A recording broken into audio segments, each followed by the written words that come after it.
Olá, pessoal, bem-vindos ao Despertos. Você está entrando em um programa onde o normal é ser desperto. Estou aqui com Maria Cepereda, autora da série de livros O Sol Negro, e hoje nós vamos falar sobre o papel do herói na real análise do seriado Arrow, Arqueiro Verde, da Netflix. Tudo bem, Maria? Como vai você? Olá, Cris! Olá, todo mundo! Hoje estamos aqui para falar de um assunto bem divertido e ao mesmo tempo para dizer que, não sei se todos os programas expertos, mas alguns deles faremos ao vivo. Nós vamos entrar ao vivo, eu e a Cris, eu na minha casa, ela na casa dela, simultaneamente no Facebook e talvez no YouTube também façamos a mesma coisa de vez em quando, tá bom? Então a gente vamos, digamos, a vez ou outra fazer via Facebook, vez ou outra via YouTube. Então pode ser bastante divertido para todos nós e bastante interativo, porque vocês poderão fazer perguntas ao vivo e nós iremos responder, tá bom? Mas esse aqui segue o padrão dos outros programas expertos, gravado e editado. Tá com você, Cris. Maria, o que é o bem? O que é o mal? Esse é um tema que eu sempre trato, não só com os meus alunos, mas nós já chegamos a falar disso vez ou outra em algum programa de expertos, onde a análise do que é o bem seria o seguinte: o maior benefício ou o melhor benefício possível para o maior número de pessoas, mesmo em detrimento de alguns. Ou seja, quanto mais pessoas beneficiadas com algo, mesmo que alguns sejam prejudicados, isso seria o bem na balança da dualidade onde nós estamos. Hoje, o que nós temos é o maior benefício para o menor número de pessoas em detrimento de todos, porque o que nós temos hoje é o benefício de grupos, elites, oligarcas, banqueiros, religiões poderosas, e quem não é beneficiado é o povo. Afinal, a realidade onde nós vivemos, como é essa realidade? Nós vivemos na dualidade, mas não vivemos no branco-preto, positivo, negativo. Porque eu acabei de dizer que, às vezes, aquilo que parece um mal para um é um benefício para o outro. Por quê? Porque nós vivemos em uma realidade que se sustenta da projeção entre duas polaridades. É como dizer branco-preto, vivemos no cinza, na escala de tons cinza, mais claro, mais escuro. Portanto, não é possível estar aqui em plena polaridade positiva e tampouco totalmente negativa. Vivemos no cinza e, ao saber disso, aí vem o raciocínio de que não pode existir o bem para todos, porque sempre haverá alguém a levantar a mão e dizer que foi prejudicado. Então, como é difícil esse julgamento de o que é o bem do que é o mal, essa frase de o melhor ou maior benefício para o maior número de pessoas, mesmo em detrimento de alguns, isso deve ser considerado como bem. Tem que ter uma balança de peso. E o que nós temos hoje nesta realidade é que o peso cai ao oposto, para o menor número de pessoas, em detrimento de todos. É com você, Cris. Maria, o que é um herói? O que é um herói? Vamos fazer uma definição clássica dada por psicólogos. Geralmente são psicanalistas, psicoterapeutas junguianos, e nesse caso aqui eu vou utilizar dois websites, que um deles é psicopedagogia.com.br, o outro é Perplexidade Silêncio.blogspot.com.br. É uma avaliação clássica essa questão do herói, e Jung muito bem fez, analisou. Você encontra isso nos trabalhos, nas pesquisas e no conhecimento junguiano. Ao mesmo tempo, isso é tão fortemente utilizado hoje no cinema, não só hoje, desde sempre no cinema, como também nos contos, desenhos e Marvel que eu diga, e por aí vai. Então, o papel do herói, vamos de uma forma bem simplificada. Quando o arquétipo do herói está ativo em uma pessoa, ela se fortalece com o desafio, se sente ultrajada pela injustiça e responde rápida e decisivamente à crise ou à oportunidade. Há uma semelhança e até afinidade entre os arquétipos do explorador e do herói. Mas, enquanto o explorador busca encontrar a si mesmo, o herói quer se ratificar ou provar, tentando sempre superar os seus limites. Note aqui a diferença. Vou ler de novo. Enquanto o explorador busca encontrar a si mesmo, o herói quer se ratificar ou provar, tentando sempre superar os seus limites, além de constantemente tentar melhorar o mundo em diversos aspectos, fazendo dele um lugar melhor, mais encantador e agradável. No marketing, esse tipo de arquétipo funciona bastante com produtos esportivos. Ele também pode ser utilizado no marketing ligado a causas sociais, como o próprio marketing social, que busca influenciar no comportamento de um determinado público-alvo, visando ao maior bem-estar da sociedade no longo prazo.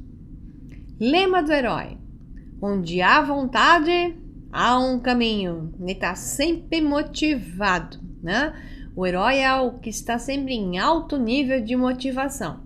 Mas o que nós podemos ver aqui de imediato, essa questão entre o explorador e o herói, é que o arquétipo do explorador é aquele que trabalha de forma gnóstica, busca de si mesmo, maior entendimento daquilo que ele é como foco principal. E não quer dizer que o herói também não descubra quem ele é, mas o herói tem uma forte influência do ego. Como nós vamos ver no final aqui, o herói tem uma forte influência do ego, em vários níveis, de diversas formas, enquanto o explorador busca mais a si mesmo. Tá? Ao vermos os heróis nas histórias infantis, percebemos que esses possuem características sobre-humanas que ultrapassam as capacidades de pessoas normais, fazem coisas, né, que a gente fala, e com frequência superam limites para conseguir alcançar seu desejo ou necessidade. Este fato é discutido por Trindade 2010, afirmando que o arquétipo do herói-heroína reúne características de superação, transposição de obstáculos e transformação de ameaças em situações de segurança para si próprio e para os outros. Ou seja, os heróis conseguem manejar, facear e manejar altos conflitos. Por quê? Porque eles têm um alto nível de motivação e um nível de ética de acordo com um certo padrão que se especifica por seu personagem, digamos assim, né?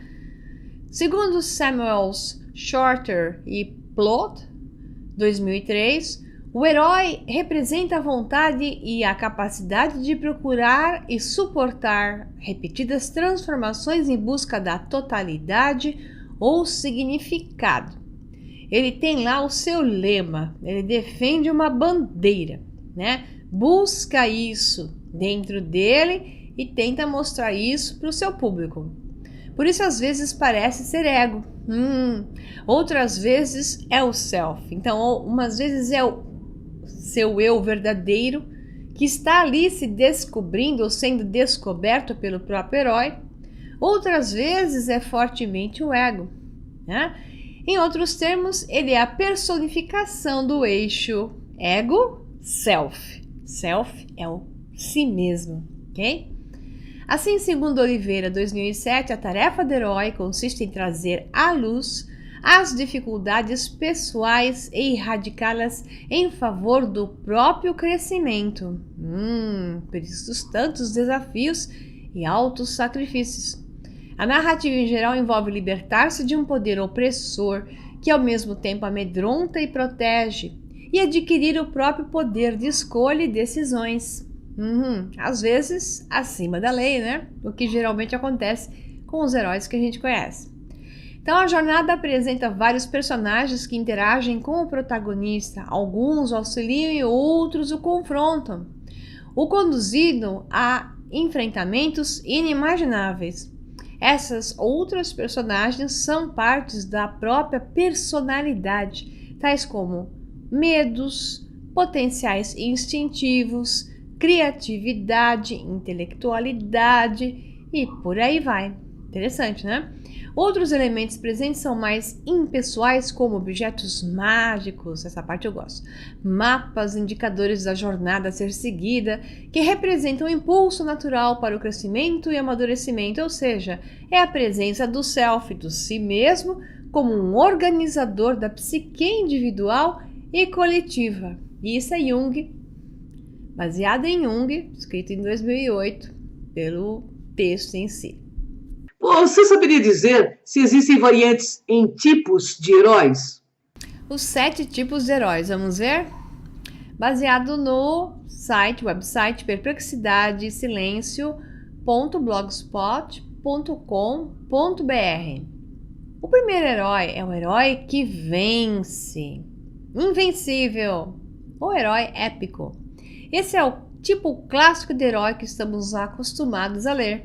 São aqueles personagens que desde o início da história mostram-se confiantes e poderosos, conquistam respeito e admiração de todos, do leitor inclusive, né?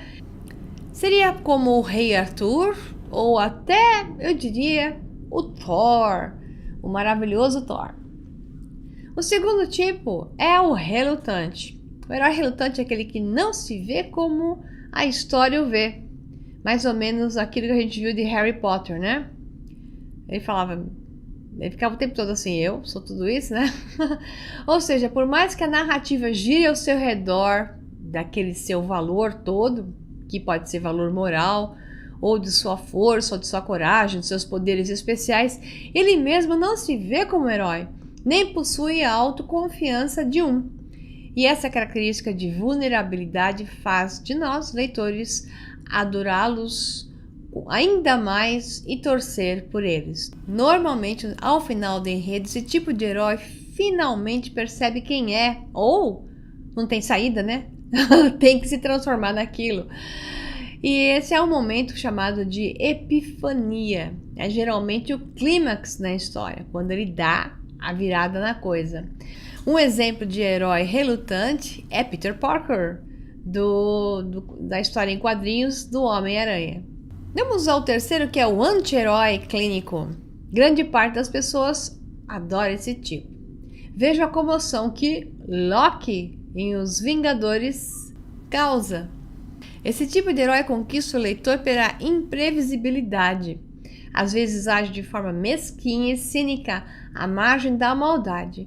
Porém, no clímax da história, quando todos esperam que ele, enfim, vá tornar-se o vilão, ele faz algo inesperado e até age como alguém bonzinho, né? O anti-herói trágico. A diferença desse tipo para o herói anterior é que, ao contrário do cínico, o trágico não tem um final feliz na história. Normalmente, em vez de sarcasmo e amargura, esse tipo de herói é depressivo e angustiado. Podemos detectar rapidamente um anti-herói trágico caso ele use drogas, abuse de álcool ou tenha algum comportamento autodestrutivo. Em geral, ele se destrói a si mesmo ao longo da narrativa. Pense em Shakespeare, por exemplo, ou no Lestat de Entrevista com o Vampiro, de Anne Rice. O quinto seria o herói de grupo. Geralmente, no início da história, esse tipo de herói faz parte de alguma tribo, comunidade ou sociedade. Ao longo da narrativa, ele se lança rumo a algum lugar distante, uma viagem arriscada, sem medo de desconhecido. No final do enredo, ele emerge desse mundo novo ao qual se lançou, se reintegrando com a antiga comunidade onde vivia, trazendo bem-aventurança para todos. Como exemplo, temos, então, Katniss Everdeen, de Jogos Vorazes, de Suzanne Collins. O herói solitário. Esse tipo é bem sedutor, misterioso, não faz parte de nada, está sempre à margem da moral e dos bons costumes e parece não ter nada a perder nem a temer. Em geral, ele enfrenta os desafios da história sem auxílio de ninguém e seu pior inimigo é si mesmo, seus medos, limitações e frustrações. Esse exemplo pode ser de A Esposa, de Ensaios sobre a Cegueira, de José Saramago. Sétimo, o herói mentor. Esse tipo de herói aparece na história como um mentor, tutor ou professor de outro herói. É uma personagem secundária no sentido de que o enredo não gira ao redor dele, mas sem ele a história ficaria incompleta. São sábios e às vezes intimidadores. Eles não mudam ao longo da história, porque eles são vitoriosos. Sua função é mudar o herói principal, ajudá-lo e desenvolvê-lo, como por exemplo Dumbledore na saga de Harry Potter J.K. Rowling. Acho que deu para dar uma ideia aqui desses heróis. É com você, Cris. Como fazer o bem no arquétipo do herói? Como fazer o bem no arquétipo do herói? Vamos primeiro avaliar a função do arquétipo do herói em seu aspecto positivo e em seu aspecto negativo. Então, para Lima Filho, 2002, o ser humano deve se diferenciar do mar inicial, relação de dependência parental, empreendendo uma luta heróica por sua dependência e autonomia. Já Newman, 1990, e Lima Filho, 2002, cita que o arquétipo do herói está sempre constelado nas grandes transformações e manifesta-se em 4 tipos: o herói matriarcal, que atua em função do acolhimento e cuidado, o herói patriarcal, que implanta a lei e sacrifício para atingir uma meta, o da alteridade, que valoriza a individualidade e os aspectos inconscientes, e o da sabedoria, ligado ao sentido da vida e da morte. A agressividade inerente à energia do herói pode se expressar como uma construtiva, realizadora e criativa, ou destrutiva, violenta e venenosa atividade. Assim, a sombra do herói pode se mostrar por meio de fraudes, roubos, crimes, bem como todas as violências e monstruosidades conhecidas atuando como foras da lei. Outras possibilidades é a identificação com o arquétipo inflação do ego, trazendo sentimentos de onipotência, presunção e invulnerabilidade. Baseado em tais reflexões, podemos então perceber que a grande importância e influência do arquétipo do herói-heroína na existência humana, sem dúvida alguma, né, pessoal? Após ler isso, o que nós podemos aqui considerar é o seguinte: como é que você vai fazer o bem? Herói? Se você fosse um herói, se você tivesse essas polaridades, positivo e negativo. Porque o herói, em geral, tem, então, esse aspecto do ego presente, a busca de si mesmo. Existe uma cegueira momentânea, uma visão associada, um impulso pela agressividade e pelo seu ponto de vista como um todo. Então, esse herói vai estar fazendo aquilo que ele julga ser o maior benefício, mesmo em detrimento de alguns, e muitas vezes nós vemos heróis que estão apenas vingando-se de uma série de coisas que aconteceram a grupos, ou a pessoas, ou até uma pessoa querida, né? Então, o arquétipo do herói, muitas vezes, ele toma um lado violento, atuando de formas monstruosas e sendo aquilo que eu li como fora da lei. Então, esses heróis acabam sendo considerados fora da lei, né? Até o Capitão América, pobrezinho no último filme, foi considerado fora da lei, sendo ele o mais certinho de todos. Ó, dó. Então, é muito difícil a ponderação do herói. O que ele vai fazer ou não, como ele vai saber o que é certo e o que é errado. O que é o bem, o que não é o bem. O herói tem que estar embasado num certo nível de ética, de visão de um todo maior. A sua responsabilidade para com um todo maior. Então, nesse caso, esse herói poderá tomar, então, essa decisão de auxiliar o maior número de pessoas, mesmo em detrimento de alguns. Então, não tem jeito, pessoal. O herói vai estar sempre balançando nessa faixa do cinza, como eu falei, entre polaridades mais perto da positiva ou às vezes caminhando em direção à negativa, porque não há outra forma de ser herói nesta realidade. É com você, Cris. Maria, como o equilíbrio mental, a mente reativa e sua influência determina o comportamento do herói?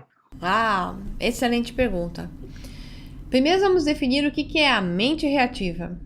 A mente reativa é uma porção inconsciente onde estão as dores, momentos em que o herói perdeu a consciência e teve inputs hipnóticos até falados, e ele ouviu e capturou no momento em que ele está sem consciência, ele está inconsciente em um processo de dor emocional ou até dor física. Então, coisas que são faladas ficam gravadas, mas não é só isso. Tudo que é gravado até no momento que você está, aspas, consciente, digamos, de uma discussão emocional muito forte, né? Onde esse embate emocional pesa muito para a pessoa. Tudo que está sendo dito ali, tudo que está acontecendo, mesmo que você não tenha perdido a sua consciência, está sendo gravado em detalhes. O cérebro humano, em momentos emocionais de dor física ou dor emocional, grava tudo em detalhes. É incrível como ele funciona. Ele superprocessa, ele enche de pixels, né? Ele aumenta o espaço de gravação, aumenta o nível de informação inserida. Então, o engrama emocional é uma carga e tanto que fica gravada a nível inconsciente. Você tem um exemplo do herói, que é o Batman, né? O Batman, ele é um poço de engramas emocionais. A dor dele da perda dos pais faz com que ele tenha resgates inconscientes e irracionais, muitas vezes. Então é ele aquele herói em conflito, aquele herói com tantas dores, aquele herói que tem até dois lados, né? Que principalmente a gente vê naquele filme Batman e Super-Homem versus Super-Homem. O Super-Homem é o herói perfeito, né? O herói, né? Aquele herói número 1. E o Batman é o herói cheio de problemas emocionais e que tem que vencer os seus engramas para poder fazer a coisa certa. Então, ele tem que sair do nível inconsciente e trazer para o consciente. Geralmente, isso acontece também no embate. Quando a pessoa não consegue se livrar dos seus engramas emocionais de uma maneira mais tranquila, simplesmente porque está expandindo a consciência, entendendo mais de si mesmo, conhecendo o si mesmo melhor, ela vai descobrir os seus engramas através de choques, através de combates, né? Isso pode ser ela com ela mesma, causando problemas na própria vida, manifestando dramas onde ela se entende através dos dramas, ou simplesmente porque vem, então, os seus parceiros de encadernação, como eu digo, que até parecem vilões contra seus contrários, né? Que geram, então, a manifestação do engrama, provocam o engrama, como foi o caso do Super-Homem, provocando engramas do Batman, que ele projeta engramas interiores sobre aquele outro personagem e acaba descobrindo mais de si mesmo e tendo a chance de sobrepor-se sobre o engrama, liberando-se parcialmente ou totalmente desses padrões. Então, a mente reativa faz com que um herói tenha defeitos e seja irracional em determinados momentos. Isso significa que ele não será correto, não estará pensando, como eu falei, no nível ético do bem maior e poderá fazer muitos erros e fazer julgamentos extremamente errados e ter atitudes impensadas, depois podendo arrepender-se delas, porque foram totalmente impensadas, brotaram do lado irracional que vem da mente reativa. Então, um herói com mente clareada, aclarada, que é o termo correto, sem engramas, é muito mais hábil e capaz de lidar com o conflito dos outros sem colocar misturado o seu próprio conflito. E o herói, que está cheio de engramas, insere o seu próprio conflito no drama que tem à sua frente. Então se torna um outro padrão. Ele acaba brigando com seus próprios monstros, inseridos nos monstros que já estão lá fora. É alguém que não está no seu controle total. Da mesma forma, de forma diferente, que está o herói número 1, que está no seu controle total, sem engramas. Ok? É com você, Cris. Como o público vê o herói? O público quer o Zé Bonitinho, perfeitinho, que o salve, que faça tudo por ele, resolva a sua vida e que de preferência ele não tenha que fazer nenhum esforço para se salvar. Então assim, o público vê o herói como aquilo que ele quer que esteja dentro dele, mas ele até acredita que não está, projeta isso para fora e dá o seu poder pessoal de tornar-se um herói para um terceiro. Então essa projeção de imagem do terceiro é capaz e eu não, é o lado fraco ou negativo de você ver um herói lá fora exteriorizado. Por outro lado, o herói exteriorizado é uma chance de você olhar no seu espelho e buscar as mesmas qualidades em você mesmo, né? Tudo depende da pessoa, o que ela necessita no seu processo, no seu caminho de desenvolvimento. Como eu falei, o mais negativo disso tudo é achar que um terceiro tem que resolver a sua vida e enquanto você não faz nada a respeito. Então você vai lá, herói, pega os caras, resolve minha vida, me livra dos caras e eu não faço nada a respeito. Então, nesse aspecto, o herói é extremamente negativo no desenvolvimento gnóstico da pessoa, porque esta pessoa que vê no herói aquele que vai solucionar os seus problemas, sobre esse ângulo de visão, até como eu falei, tem vários níveis de visão, sobre esse ângulo de visão, o herói é extremamente negativo para essa pessoa, porque ela quer que um terceiro venha salvá-la, né? Vem agora, vem de nave espacial, me livra dos políticos corruptos, né? E toma conta do planeta e me deixa na boa, ganhando meu dinheirinho, sem ninguém me encher o saco. Manda alguém resolver o meu problema. Esse é o lado negativo, porque as pessoas então não assumem a sua posição de serem os seus próprios heróis. E esses heróis juntos se transformarem em um único herói, uma única voz e uma única solução. A apatia que o herói pode gerar para aqueles que não querem buscar essas forças dentro de si é grande. É com você, Cris. Vale a pena ser herói? Essa pergunta é ótima. Vale a pena ser herói? Eu não sei se os heróis são pagos, né? Até para valer a pena eles teriam que ganhar bem. Geralmente é alguém rico, né? Veja o Arrow, né? Que era um milionário, playboy milionário, que vira o Arrow, o Arqueiro Verde, o Batman, filho de milionários. Então financeiramente é isso, mas pelo lado do ego, acho que aqueles que se veem no papel do herói, geralmente, quando são aclamados pelo público e caem na simpatia do público, não é herói que não goste, né? Por outro lado, tem o lado da crucificação, que sempre acontece, porque se o herói não faz exatamente aquilo que o público quer, ou até mesmo fazendo, a mídia manipula a massa cega e coloca a massa cega contra o herói, aí é nessas horas que não vale a pena ficar trabalhando por uma turma que no final é capaz de ver você sendo lá crucificado na cruz e depois de tê-los salvo literalmente umas 500 vezes, eles são capazes de ir lá ver você ser crucificado na cruz. Então, sob esse aspecto, não vale a pena ser herói.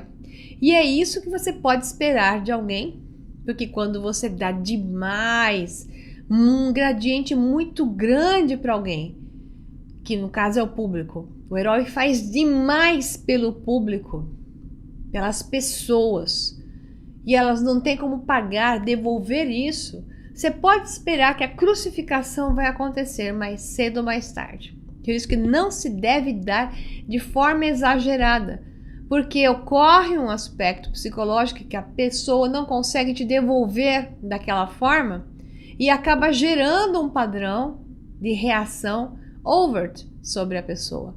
Então ela vai acabar se sentindo devedora e para não se sentir devedora ela faz um ato encoberto. Esse overt action chama-se ato encoberto. Acaba traindo o herói porque vai encontrar alguma justificativa para dizer que ele não era tão bom assim, então eu não devo tanto assim a ele. Então o público acaba traindo o herói porque devem a ele exageradamente. Isso acontece até em relações, pessoal. Quando uma parte dá demais para a outra parte se sente com o peso de ter recebido demais e não ter como pagar, ela vai criar um ato encoberto. Ela vai criar uma versão, uma visão daquele que deu tanto, que denigra a imagem ou que quebre aquela imagem perfeita para que ela não mais se sinta tão devedora assim. Cuidado quando você dá demais, porque esse é um efeito colateral extremamente clássico e complicado nas relações. Por isso que o dar e receber tem que ter um equilíbrio, tá? Então, o herói tem que botar o público para trabalhar com ele. Se o público trabalhasse e fizesse também a sua parte, o herói não seria aquela parte tão ativa e o público tão passivo, de forma a deverem tanto, porque mais cedo ou mais tarde, portanto, nessa situação ele será crucificado. De contrapartida, se ele colocasse o público para se manifestar, então o herói ideal é aquele que move o público para que as pessoas façam a sua parte. Porque aquele herói que não move as pessoas para que elas façam a parte delas, como eu falei, será crucificado. Portanto, não vale a pena ser herói. E não se deve ser herói nessas circunstâncias. Claro que um momento em que você possa salvar alguém, ocorre um acidente, você vai lá e salva. Esses pequenos resgates que é o herói momentâneo. Eu estou falando do herói que se veste de herói, se posiciona como herói e atua na vida com essa profissão. Não do herói que momentaneamente, no momento, acaba salvando e resgatando pessoas e por aí vai, ok? Estou falando de um herói profissional. É isso aí. É com você, Cris. Quando o herói salva, o que acontece com ele e com o público? Já até falei isso de certa forma. Quando o herói salva, ele faz o serviço que o povo deveria estar fazendo, aquele povo específico da situação onde ele está. O povo se submete a um tirano. O herói vai lá e resolve o problema. O herói acaba de ganhar um karma horroroso, porque ele acaba de impedir que o povo faça a sua parte. O herói que carrega a cruz do outro nas costas vai adquirir um karma terrível. E é um karma duplo. Primeiro é o de ter se metido onde não devia. E o segundo é o de carregar a cruz dos outros nas suas costas. Então ele carrega duas cruzes. Então ele ganha um peso dobrado sobre suas costas. Não se deve impedir o sofrimento dessa maneira, principalmente causando reações contrárias, causando danos e mais mortes, porque uma pessoa sozinha vai atuar sob o seu ponto de vista específico. O povo tem que ser uma mente coerente, é o povo que tem que se mover. Seja uma população de um local, seja um país ou do planeta. Se estão submetidos, despertem e atuem, porque vocês têm muito mais poder juntos do que um pobre de um herói, que vai acabar se metendo onde não deve. Então, ninguém tem que tirar o sofrimento do outro, da massa, eu quero dizer. Não que você não vai impedir alguém que vai atravessar a rua e vai ser atropelado e você puxa a pessoa e salva. Não é isso que eu tô falando, pessoal, tá? O que não se deve fazer é achar que um vai resgatar o mundo, vai resgatar uma população, vai salvá-la, porque as pessoas têm que fazer a sua parte. É isso? Me entendam o que eu estou dizendo? As pessoas não podem ficar no conformismo de ficar vendo televisão, comendo pipoca, macarronada de domingo com frango, enquanto sabe que alguém está fazendo um serviço que tem que ser delas. As pessoas têm que sair da apatia, as pessoas têm que se juntar, as pessoas têm que despertar para um nível de ética e coerência maior. E não ficar esperando que alguém venha salvar. Porque este pobre alguém carregará uma cruz nas costas dobrada, ok? Mesmo que aqui e ali ele acabe acertando em auxílios, né? Em momentos pontuais, no final de toda a sua trajetória, quando ele tenta fazer o serviço desse povo todo, ele ganha um grande karma. Acredite. Vamos nessa. É com você, Cris. Maria, para o seriado Arrow da Netflix, especificamente observe a questão do sacrifício pessoal e da negação do si mesmo. É um conceito de Jung, além do arquétipo do crucificado, né? Então, acho que de certa forma já explicamos bem isso. Então, no Arrow, aí quem não conhece, a história é: após um violento naufrágio, o playboy milionário Oliver Queen, bonitão, é dado como morto. 5 anos depois, é resgatado em uma ilha do Pacífico e enviado de volta para Starling City. Ok? É legal porque eles têm conexão até com como é que chama lá? Com o The Flash, que eu gosto bastante, muito simpático. Aliás, o ator do The Flash é excelente, por sinal. Então, aí, estando em Starling City, ele passa a agir como vigilante secreto, ou seja, o vigilante que é o Arrow. Arrow em inglês é a flecha, né? A questão é assim, ele era um playboy de mau caráter até, não totalmente, não assim coisa grave. Ele era um playboyzinho de mau caratinho. O pai dele já era um grande mau caráter.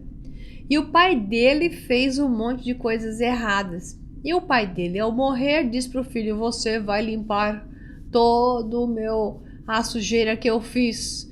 E para você limpar toda a sujeira que eu fiz, aqui está o nome das pessoas que junto comigo estavam fazendo sujeiras.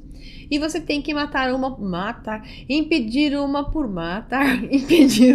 uma. Aí ele passa por uma série de desafios pessoais para se transformar em um boboca riquinho que não sabia fazer nada, em um homem que se desenvolve a nível de força, assume o perfil do herói a nível de força, determinação, segurança, propósito, e ele então se assume como: vou limpar a barra da minha família. Então, novamente, o que você tem aí é uma questão de um ato encoberto. Por quê? De certa forma, ele não estava limpando só a barra do papai. Ele estava limpando a própria barra dele. Porque ele se julgou. Ele se julgou errado porque ele fez uma sequência de coisas erradas, de pouca ética ou nenhuma, né? traições e por aí vai. E aí, ao se julgar, ele viu o espelho do pai. Então ele se espelhou no pai quando descobriu no momento da morte que o pai conta todas as coisas que ele fez, que ele então deveria limpar esse passado. Esse limpar o passado era na verdade uma redenção para si mesmo. Mas veja a redenção que ele descobre. Uma redenção que não era prender pessoas e entregar para a polícia sob provas, era sair matando, né? Tudo bem que esses que ele matou, todos eles mereciam ser mortos, diga-se de passagem. Mas a questão é que ele não está no nível da ética, no nível do padrão do self, conectado com a fonte divina, se ele sai sendo a própria expressão daqueles que ele está matando. Chega um momento que a gente fica na dúvida assim, na dúvida não, fica na questão que o arqueiro verde, né, que é o vigilante, que é outro termo que se usa ali, o Arrow, é extremamente do mal, porque ele estava baseado em seu ponto de vista. Para ele havia o maior benefício para o maior número de pessoas, mesmo em detrimento de alguns. Ponto. Ele via dessa forma, por isso ele pegava e matava. Mas na verdade ali estava o ego, o maior benefício para ele e para o papai, porque ele estava limpando a barra dele e do papai. Então, mesmo que ele estivesse, é legal olhar o Arrow sob o aspecto do cinza que ele vive. Ele vive num cinza que na série 1, ele tá bem no cinza, né? Quase ali no preto. E depois ele começa a caminhar em direção ao branco na série 3, onde ele se dá conta que ele não deveria matar e se empreender e entregar para a polícia. Então ele começa a querer ser uma pessoa melhor, com maior nível de comprometimento, não por causa do ego, por causa da história do pai, por causa da história dele. Naquele momento ele começa a se encontrar, embora tenha passado por vários desafios de alma, né? Momentos de cegueira, momentos de choque com o ego violentos, né? Choque com seus próprios colegas que também o estimularam a entrar em crise, né? E descobrir a sua individuação, afinal de contas, quem é ele? E isso tudo é um processo de autodescoberta muito interessante no Arrow, que não deixa de ser arquetípica, não deixa de colocar todos os padrões do desenvolvimento espiritual, da luta do espírito com a consciência do ego, da impersonificação da prepotência, né? Vários momentos de falta de ética, e depois de um ressurgimento num nível onde a ética vai aumentando, mas em todos os momentos em que você vê que a ética aumenta, ele despenca de novo em padrões que parecem ser até inevitáveis, que não dá para julgá-lo mal, porque são inevitáveis na maneira como o jogo da vida dele e das coisas que acontecem são colocadas na frente, quase que de maneira, sem dúvida, inevitável. Ele não tem como ser diferente, a não ser um bruto e assassino, porque senão é matar ou morrer, né? Então, nesse caso, ele está sempre se defendendo e defendendo a lá mafioso, a família dele, sempre com foco de proteção do eu e dos meus, né? Mas claro que ele se importa com a cidade, ele luta pela cidade e tudo mais, mas no caso do Arrow, entre o seriado 1, 2 e 3, o ego flutua, mas ainda bate muito forte, sem dúvida nenhuma. E o que o estimulou a ser o Arqueiro Verde foi isso, a mistura de culpa e a necessidade de limpar a sua própria consciência e o espelho dele com o pai. É isso aí, Cris, é com você. Maria, outro aspecto fundamental. É possível ser 100% correto nesta realidade ou é necessário aí, parcialmente jogar o jogo dos que dominam e têm o poder para conseguir o bem maior? Excelente pergunta, Cris. Excelente pergunta. Não é possível não fazer o jogo. Por isso que eu falei que o Earl, dá para entender a questão dele, né, do Oliver Queen, que é o personagem, que é o personagem verdadeiro, né, o arqueiro verde, ou vigilante, é o que ele personifica, mas ele é o Oliver Queen. Então dá para entender a situação dele, por causa que quando você está no meio de uma situação, de um tema de conflito, como o que ele foi colocado, ele sai do nível do quase nada, espiritualmente falando e humanamente falando, para um desafio de alma violento, cai para o lado do bruto, né, do assassino, literalmente, para depois tentar encontrar o meio termo. Então, assim, o que acontece com ele é o que acontece com qualquer um. Como é que você vai confrontar hoje sozinho os donos do mundo, como eu falo, né? O sistema bancário mundial que nos mata, nos usa, as religiões que empobrecem a mente, que manipulam para dinheiro e poder, e seguidores que deem seu dinheiro, e por aí vai. As mentiras da mídia e tudo mais. Então, assim, não tem como você romper com isso sozinho e dizer assim, deixa que eu a partir de hoje não vivo mais com dinheiro. Não dá. Então, assim, é necessário um processo. E esse processo tem que ser realizado com um grande número de pessoas que se movimentam em uma direção, gerando uma consciência, né? Então, é necessário, às vezes, numa mesa de discussão, de negociação, ceder em certos níveis, mantendo o propósito maior, persistente. Então, é necessário atingir o objetivo aos poucos, comendo pelas beiradas às vezes, e caminhando numa negociação, cedendo aqui para poder pegar ali, como um jogo de xadrez, jogando as peças do jogo até você chegar no seu objetivo final. É duro, mas é assim, pessoal. Se você romper de vez, tudo que você vai criar é a sua autodestruição. Infelizmente, o cinza é a verdade dessa realidade. Então você tem que saber lidar com isso num jogo de negociação, desde que a sua meta seja o branco.